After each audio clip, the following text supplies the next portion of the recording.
Magandang araw ho sa inyong lahat mga kapatid. Ako po si JDB, ang inyong abang lingkod. Pag-usapan naman natin muna ngayon, eto pong si Bato de la Rosa na nag-congratulate na po kay Leila de Lima. At umamin pa ha, ng human rights violation or human right violations na naganap o nangyari noong panahon ng war on drugs. Aba, anong gustong palitawin ito ni Bato de la Rosa? Di ba?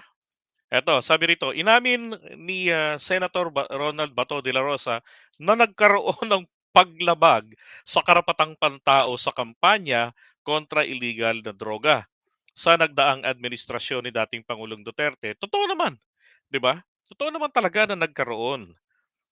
Ngayon, dito po ano ngayon, ang tanong, ano ba magiging epekto nitong ginawa niyang pag-amin? Well, mapapadali ang buhay nila rito, 'di ba? Hindi nila pwedeng i-recant ito kasi it was done publicly. Oh, pero 'yun naman po yung dapat, 'di ba? Ay, aminin kaysa naman sa todong tanggi ng tanggi pa and then later on, matutuklasan din naman. Ngayon, ito pa matindi, ah, bago natin puntahan yung pagbate, eto, bato sinungaling. Sabi ko nga rito, bato sinungaling ba cheese? Kasi sabi ho ni Bato de la Rosa sa atin, 'di ba, hindi siya haharap doon sa patawag ng House of Representatives, 'di ba, sa pagdinig. Ang problema, susundin daw niya po kasi, sabi niya ako, willing ako, gusto kong humarap, kaya ko namang humarap, eh. Kaya lang, I will follow the, lead of, uh, the Senate President, tsaka yung rules daw nila. Parang ang dating, si Chis Escudero pinigilan si Bato de la Rosa, 'di ba? Yun yung mga lumabas sa balita nun, eh. So sabi ko, grabe naman si Chis Escudero. Para namang ano yan, obstruction of justice or hindi naman dapat nila ito. Again, parang lang obstruction of justice, para kasi nangungonsinte, eh. Now, isa pa, kahit sabihin po nila na interparliamentary courtesy, 'wag naman yung gano'n na parang, 'di ba, matatago na yung katotohanan. Hindi, talagang gano'n ang consequence kasi nagkaroon kayo ng paglabag at mabuti ngayon umamin si Bato de la Rosa. Maybe umamin si Bato de la Rosa na merong mga human rights violations para hindi na siya talaga tawagin ng Kongreso at, gisahin, tama ho? Kaya inunahan niya na, 'di ba? Mas mainam na pong umamin kaysa mapaamin, gano'n ba 'yun? Kasi talagang matatalino mga taga-Kongreso. Oh, mapipiga at mapipiga talaga si Bato de la Rosa, 'di ba? Ngayon, sabi niya nga rito naman, I sought the advice of the Senate President on what to do. Sa akin wala akong problema, I can face them anytime, eh. Putang yabang, 'di ba? I can face them anytime. But still, I have to follow the guidance of the Senate presidents. Ang kanya namang sagot, no, you don't have to attend. Eto ngayon, nilinaw ni Chis Escudero, sabi niya, Senator Bato has expressed to me his position. Ibig sabihin, ang pinarating sa kanya ni Bato de la Rosa is totally opposite sa kanyang sinasabi na sa akin wala namang problema. I can face them anytime. 'Di ba? Ngayon, sabi niya, that he is not inclined to attend. O, di ngayon, sino po sa dalawang ito nagsisinungaling, 'di ba? Patay ka ngayon, Bato de la Rosa. Yung pagiging masyado mong komedyante, inaluan mo pa ng kasinungalingan, eh. Mukhang nahirati si Bato de la Rosa doon sa hearing niya, yung PIDEA leaks nila ni Morales, 'di ba? Na sumablay. Ito pa, I told him that I support him whatever decision he will arrive at regarding this matter and will always be a vanguard and guard the rights, privileges, and prerogative of the Senate and members of the Senate. Ibig sabihin, eh, sinabi ko sa kanya na suportado ko siya ano man ang kanyang desisyon. So, ibig sabihin, eh, ano yan, pumunta ka doon, bahala ka sa buhay mo, di ba? Kasi parang nga po sabi rito ni Chis Escudero, ang importante nga rito, sabi niya, decision he will arrive at regarding this matter and will always be a vanguard. So kumbaga bantay, 'di ba? Ng o tagaprotekta ng karapatan, pribilehiyo at mga prerogatives of the Senate saka yung member of the Senate. So, ibig sabihin hindi po niya pinipigilan si Bato de la Rosa. Okay, at wala rin siyang sinasabi na meron kaming rules dito na interparliamentary, blah, blah, blah, 'di ba? Ewan ko, I don't know. Hindi yata siguro iniisip ni Bato de la Rosa bago magsalita kung ano sasabihin niya. Na baka ang mangyari, bigla siyang ilaglag. At ito na nga po yung nangyari ngayon, nilaglag siya. Now, yung doon naman sa ginawa naman yung pagbati kay Leila de Lima, 'no, pupuntahan rin po natin yon. Eto, meron pa 'tong isa, eh. Ah, Ito naman, kalokohan ni Bato de la Rosa. 'To, nakikiusap naman po si Bato de la Rosa na dito na sila sa korte sa Pilipinas kasuhan. Sabi nga niya rito, "Open ang mga korte natin. We have the RTCs, we have the Court of Appeals, we have the Supreme Court. Open lahat 'yan. You file cases there." Bah, sabi niya, "Bakit hahantong pa kayo sa ICC? Ibig sabihin ba naka-small ka sa mga judges natin at mga justices natin sa Supreme Court na wala silang ginagawa? Yung ating DOJ walang ginagawa? Wala. Kinonsinti kayo ng dating DOJ team at ng DOJ team ngayon. Kaya hindi nagtagumpay ang administrasyon ngayon na makumbinse ang ICC na pagbigyan yung sinasabi nga na in na tawag dito, um, ipaubaya na lamang ang kaso, ibasura yung kaso ninyo sa ICC at ipaubaya na lang rito sa Pilipinas, 'di ba? Oo. May gano'n kasing patakaran kapagka nakita na nililitis dito, genuine, iniimbestigahan, ayun ang napunan ng ano, ng ICC sa kanila no'n, eh, sa dalawang, report ng DOJ. Time ni Digong at time ni PBBM, pareho lang yung ginawa. Kaya nga sabi, kung merong 6,000 na EJK, dapat merong 6,000 folders ng hiwa-hiwalay na imbestigasyon. Ang tanong, ilan ang sinubmit nila? 200 mahigit. Ang layo, 'di ba?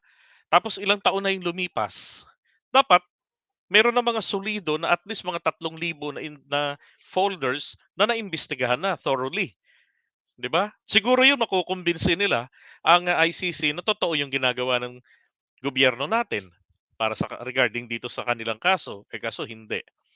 Oo, eto pa. Sabi niya, yan ang mahirap sa mga tao, eh, na they are just to amplify, just to embolden their claim na Duterte is a Satan, Duterte is a demon. Yun ang gusto ninyo palagi, mapalabas ang ICC.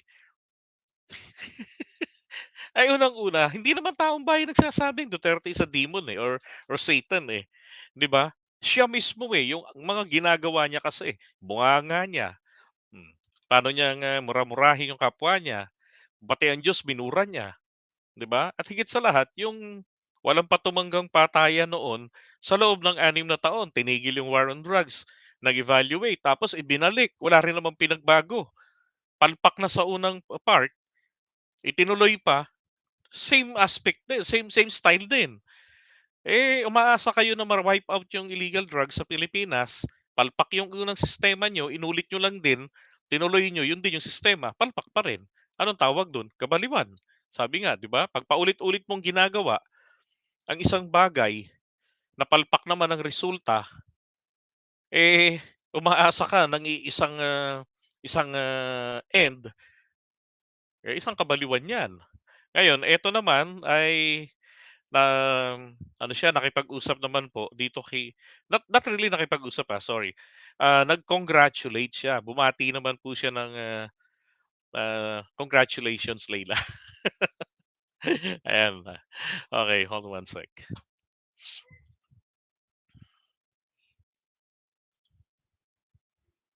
Okay, here we go, ito, 'yan. De La Rosa congratulates De Lima on acquittal. Yan, sabi niya, "Masaya nga akong makaharap ko siya. I would like to congratulate her for her freedom. Wala akong bad blood against Senator De Lima." ikaw pa talaga yung magsasabi ng ganyan, 'di ba? Eto pa, De Lima has repeatedly said the drug cases against her were fabricated and politically motivated by former President Rodrigo Duterte after she criticized his brutal drug war. De La Rosa, however, was mum when asked if it means he believes that there was no case against De Lima to begin with. Diba? Hindi siya umimik. I cannot say, sabi niya, kung kumbinsido man ako o hindi kumbinsido. Yan. Ay nako, Bato de la Rosa, 'di ba? So anong ibig sabihin ng pagko-congratulate? Ano bang ibig sabihin ng mga ganitong klaseng actuations ngayon ni Bato de la Rosa, 'di ba? Plastic si Bato. Plastic na bato ba, 'di ba? Grabe. Isa pa, ang napansin ko rito, parang ano, parang ang bait ano, parang nagpapakabait na rin sa mga dating nakalaban nila. Hmm. Baka 'pag nakita pa niya si Leila de Lima, yakapin pa niya, maybe hoping na magkakatagpo sila sa Senado next year kung mananalo pa siya. Yun ay kung mananalo pa siya, si Bato de la Rosa. Kasi isa rin si Bato sa mga basura diyan sa Senado, 'di ba? Isa rin si Bato de la Rosa. Kahit na dating general, hindi talaga niya na-improve yung sarili niya na umakma sa trabaho bilang isang senador. Natatakot na ba yan? Malamang, 'di ba? Hmm. Ay naku, sabi, parang narinig ko na yan kay Kibuloy, sa korte lang magpapaliwanag pero ngayon nagtatago na, 'di ba? Lahat naman sila gano'n, eh. Hindi, ano ba ibig sabihin, bakit ganito? Gusto ni Bato de la Rosa na dito na lamang sila, kasuhan nila Digong et al. Simple lang po 'yun, kasi gusto po nilang ma-apply yoong, complementarity, yung principle of complementarity. Kasi diyan po sa ICC, sa tawag dito, yung Rome Statute, meron po doong nakasulat, merong stipulation doon regarding diyan sa ah, regarding sa bagay na 'to. Na sinasabi kapagka yung mga kaso na hawak ng ICC at 'tong mga tao na 'to na kanilang dinidinig o mga akusado sa kanila ay dinidinig na rin do'n sa kanyang sariling bansa para sa mga kaparehong kaso. So kumbaga po, kapagka mayroong duplication, ginagawa ginagawa na pala ro'n, nililitis na, ah, eto pong si ICC ay bibitaw na, ipapaubaya na sa kanyang bansa. Yan po yung complementarity. At yun ang hinahabol nila Bato de la Rosa. Kahit na yan po ay maging non-bailable yan, sa kanila ang importante, baka umiral pa yung impluwensya. Baka pagka sila ay nakulong dito, umamin, then magkaroon ng isang Duterteng presidente. For example, tingnan niyo ha, kung magtagumpay etong mga destabilization kay PBBM, let's analyze this way. Destabilization, ang uupo na si VP Sara, tama? Ang gagawin po ng mga to at ni Digong ay habang nililitis dito sa Pilipinas, aamin po agad-agad ang mga yan. Sabihin agad ng mga yan, oo, ginawa ko talaga yon. Ako, maamin ako, ginawa ko yon. O ngayon, ano ang gagawin ng presidente ng Pilipinas? Bibigyan po ngayon niya ng parol, with matching Christmas tree. Ipapardon yan, absolute. Putek na yan. Di makakatakbo pa rin si Bato de la Rosa, si Digong, at lahat ng mga sangkot sa EGK nung panahon ng war on drugs. 'Di ba? So parang ano lang, parang hindi, napaglaruan lang po talaga ang prerogative, yung executive prerogative, yung extent ng executive clemency. 'Di ba? Aamin sila, okay, magkakaroon ng final verdict. Itong mga hampas lupang ito ay kailangang makulong ng habang buhay ng paulit-ulit. Gano'n, sabi ng korte. Hindi nila iaapila 'yon. Kahit sabihin pa natin na automatic review ng Supreme Court. Hahabulin nila 'yon, babawiin nila. "Hey, Supreme Court, do not review.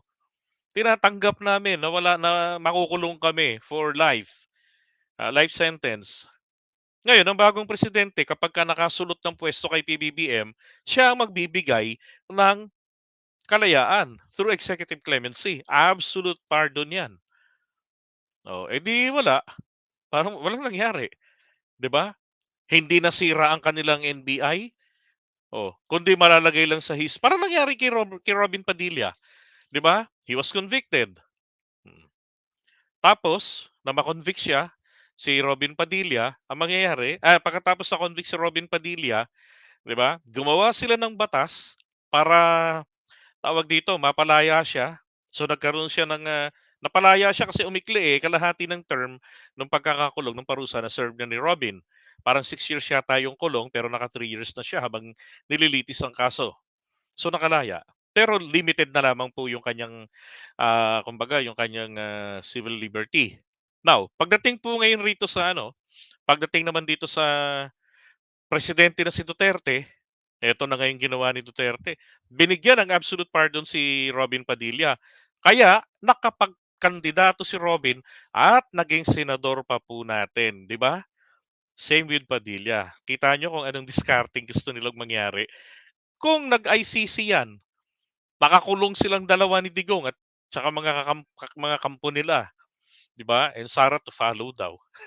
Eh, ang mangyayari dito, hindi po uubra na mabigyan ng bagong presidente kung si Sara makasilat, 'di ba? Hindi niya mahahabol ang tatay niya. Oh, useless lang din ang mga destabilization, 'di ba? Plus, hindi na rin siya magiging qualified na tumakbo pampanguluhan sa 2028. Hmm, 'di ba? Kaya ang gusto nilang mangyari dito ay makasuhan muna rito sila Duterte, sina Bato de la Rosa at lahat sila.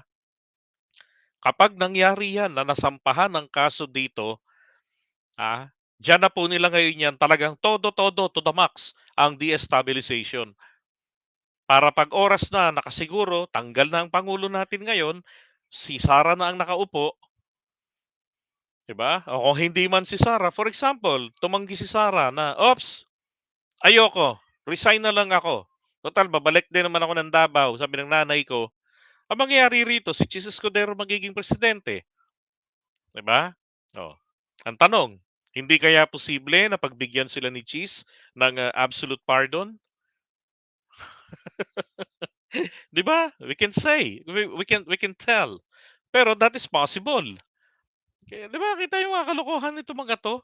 Oh, dati tinutulig sa nila, inaano nila wala namang gano'ng klaseng nilalabanan nila, wala namang gano'ng klaseng mga paglabag, walang ganitong klaseng mga patayan na deliberate, yan ang mga yan inanlaban. Oh, hindi inutos ng presidente kahit dating inutos. Pero ngayon, kulang na lang sila na kusang magsabing, "Madami kaming pinapatay, eh, inaamin ko mga dami kong pinapatay. Pakulong niyo na ako." So good thing walang mga naghahabol sa kanila rito at dito sila kasuhan. Lahat na gusto silang kasuhan, lahat gusto silang managot sa ICC. Hindi ho si PBBM ang tinutukoy ko na magbibigay ng parol. Kaya sabi ko, kung nagtagumpay sila sa destabilization, ang bagong pangulo ang magbibigay ng parol. Ang gagawin lang nila Digong, 'pag may kaso na sila rito, aaminin na nila yung kaso nila, 'di ba? Lilitisin hanggang sa, makumbinsi ang ICC na i-apply na yung complementarity principle.